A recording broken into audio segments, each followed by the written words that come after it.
चार प्रकार की भाषाओं में अपराधी तो आप भी होंगे, हैं कि नहीं? आप बड़े हो गए हैं उम्र के हिसाब से, सिर पर अच्छी चांद निकली है लेकिन सूर्य नहीं निकला। सूर्य भी निकलना चाहिए था। आसमान में चांद निकल आया लेकिन सूर्य ना उगा। ये गुरुजी का हाइको है। आसमान में 5 अक्षर, चांद निकल आया 7 अक्षर, पै सूर्य ना उगा। दिमाग का सूर्य ना उगा कि चांद को संभालने के लिए थोड़ी बुद्धि भी चाहिए। वो बुद्धि कैसी चाहिए कि सिर्फ भाषा की शुद्धि बनाने के लिए 4 विकथाओं से रहित होकर के घर के अंदर प्रवेश। लोभ की भाषा घर के अंदर नहीं बोलने वाले के लिए घर स्वर्ग है। और इसमें भी देखना पड़ता है, अगर कोई दूसरा व्यक्ति इस बीमारी से ग्रस्त है तो बैठ करके समझा दो। अपने घर में क्रोध की भाषा में बात नहीं करते, क्योंकि जब तुम्हारी टांग टूटेगी ना तो वही संभालेगी। एक बार पति अपनी पत्नी को समझा दे, अगर वो देवरानी से चिढ़ती है तो बोले अच्छा बताओ, कल को मान लो तुम्हारी टांग टूट गई तो तुमको खाना कौन खिलाएगी? वही खिलाएगी कि मैं खिलाऊंगा? मैं तो दुकान चला जाऊंगा। तो फिर अपनी देवरानी से संबंध अच्छे रखो, प्रेम से बोलो, लेकिन उल्टा कनेक्शन होता है। कभी उल्टी धारा बहती है। कमरे के अंदर आकर के पत्नी एक बार पति के कान में उल्टी करती है, cup cup cup cup cup, तुम्हारी सास ऐसी, माँ ऐसी, दीदी ऐसी, जे ऐसे। और पति को क्या लगता है 5-7 दिन बाद ही, अरे यार जब तक मेरी शादी नहीं हुई थी तब तक तो सब अच्छा था, ये शादी होते साथ ही कैसे बदल गया अचानक? तो उसमें से प्लस माइनस झूठ छांटना पड़ता है। पत्नी की हर वॉइस में, हर आवाज में फिल्टर लगा करके देखना पड़ता है कि सच झूठ का रेशो कितना है। 60-40 का है, 80-20 का है, 20-20 का है, 50-50 का है, कितना रेशो है? क्योंकि कोई भी चीज सीधी सीधी होती नहीं। महाराज जी इतना पता है आपको? कितना पता है? हमको सब पता है। तो महाराज आपको कहां से पता है? ये ग्रंथ को आप पढ़िएगा, प्रवचन सार की चारित्र शुल्का है बंधु, उसमें पूरे के पूरे भाव आचार्य जिनसेन स्वामी ने खुद लिखे। उन्होंने खुद कहा है कि कैसी कैसी प्रवृत्ति होती है, क्या क्या बोलती है, क्या कर सकती है, इतना लिखा है जिनसेन स्वामी ने। हाँ सोचिए, प्रवचन सार जैसे ग्रंथ में गाथा लिखी प्राकृत की, फिर उसकी संस्कृत करी, टीका करी जिनसेन स्वामी ने, उसमें लिखी कि आप देखो ये प्रकार के विचार होते हैं। अब साधु तो ब्रह्मचारी हैं, उनको गृहस्थी का अनुभव कैसे होगा? तो उसके लिए उनके गुरु चाहिए। गुरु, जब गुरुदेव हम लोगों को जब बोहरी बंद में प्रवचन सार की चारित्र शुल्का पढ़ा रहे थे तो करीब 19 कारिकाओं को पढ़ाने में 1 महीना लग गया। और आचार्य भगवंत ने एक एक विचार का स्पष्टीकरण करते हुए कहा कि ये बातें हो सकता है आपको मैं दोबारा ना बताऊं, लेकिन ये बात आपको पहली बार में समझनी पड़ेगी कि गृहस्थी हो या संघ हो, 4 प्रकार की भाषा के बगैर अगर आप चलाने की कोशिश करेंगे तो बहुत अच्छा चलेगा। लेकिन घर के अंदर अगर क्रोध की भाषा आ गई, और परिवार भी बहुत बड़ा होता है, जैसे साधु है, हम हैं, हमारे परिवार में कितने सदस्य हैं बताओ? बोलो कितने सदस्य हैं? बोलो रे गांव वालों, हैं? 4 सदस्य हैं क्या? मैं, निस्वार्थ सागर जी, निसर्ग सागर जी, छुल्लक हीरक सागर जी, हम सिर्फ 4 का संघ है? नहीं, हमारा परिवार बहुत बड़ा है। हमारे परिवार में आप भी शामिल हैं, हमारे परिवार में पूरी बहनें शामिल हैं, हमारे परिवार में हमारे गुरुदेव आचार्य परमेष्ठी शामिल हैं, उनका मनोहर संघ भी शामिल है। कितना बड़ा परिवार है हमारा।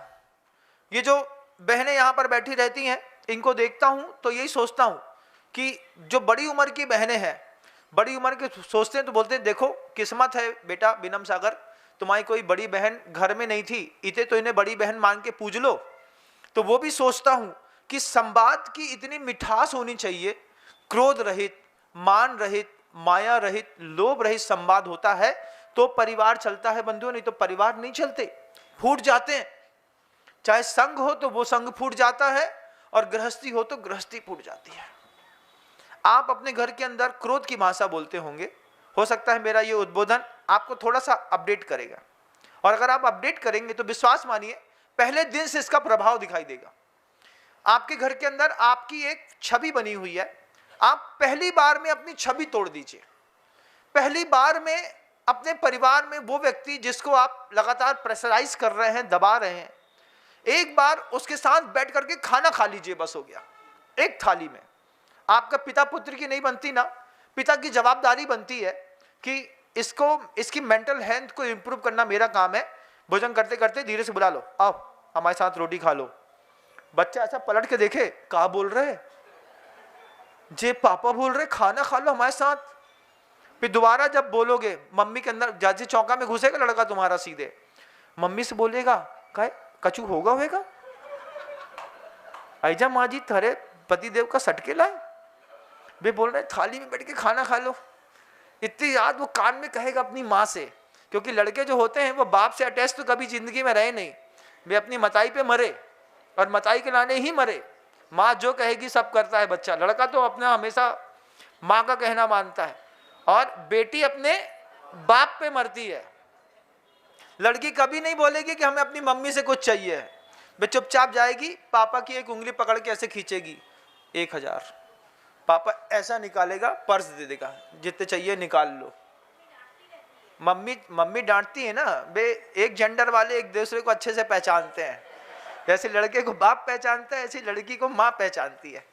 तो जैसे ही आपके घर के अंदर मान लीजिए इस जनरेशन गैप को आपने खुद स्टैंड किया होगा, अपने आप को आप बड़े समझते होंगे, हम पढ़े लिखे हैं, हम बड़े हो गए, हमने इतनी मेहनत करी, हमने इतना पैसा कमाओ, इतनी उम्र बढ़ गई।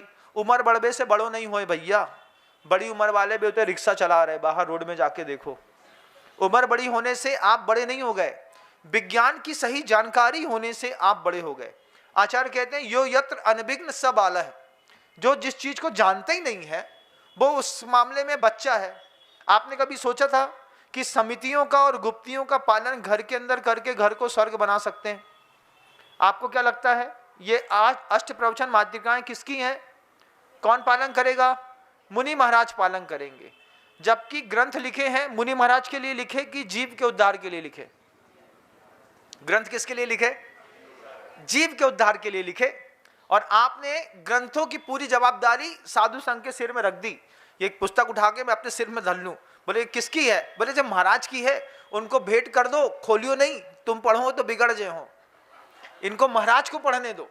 इसलिए तुम कभी भी कोई भी ग्रंथ देते हो ना तो उस ग्रंथ की सूरत तक नहीं देखते। हम देखते हैं ना लोगों को, महाराज जी को सास दान करिए, कर दीजिए, काहे उसके अंदर लकड़ियाँ धरी है, नॉवेल धरो है कि कोई इंडिया टुडे रखी है, वो सब हमें नहीं पता। वो तो हमारी दीदी को पता है और महाराज जी को पता है। तुम्हें क्या पता है? तुम्हें ग्रंथों के नाम तक नहीं पता। मत पढ़ो ग्रंथ, कम से कम इतना अपने आप में जीवंतता रखो कि हम अपने जैन शासन के 25 ग्रंथों का नाम याद कर लें। कोई पूछे कि अपने जैन शासन के 25 ग्रंथों के नाम बताओ, तो लाइन से लगा बता तो सको कि आचार्य कुंद भगवान का ये है, गुणभद्र आचार्य महाराज का ये है, जिनसेन स्वामी का ये है, यति विश्व आचार्य महाराज का ये है। उसमें क्या लिखा है ये बात छोड़ो, बस इतना याद रख लो कि ये ग्रंथ और इसके रचनाकार, ये दो चीजें भी याद रखो। अपनी जुबान को चला करके देखो, लगेगा कि आत्मा पवित्र हो गई। ग्रंथ का नाम भी ऐसा पवित्र रखा है कि उसका भी 4 बार उच्चारण करोगे, आचार्यों के 4 बार नाम लोगे, 4 बार लोगों से पूछोगे, तो जितनी बार पूछोगे उतनी बार तुम्हारा पुण्य बढ़ेगा पल्ले का। और ग्रंथ को पढ़ लोगे तो बात और ऊंची बात होगी। अगर आपको मेरी वीडियो अच्छी लगती है तो प्लीज़ मेरे चैनल को लाइक करें, शेयर करें और सब्सक्राइब करें। Thank you.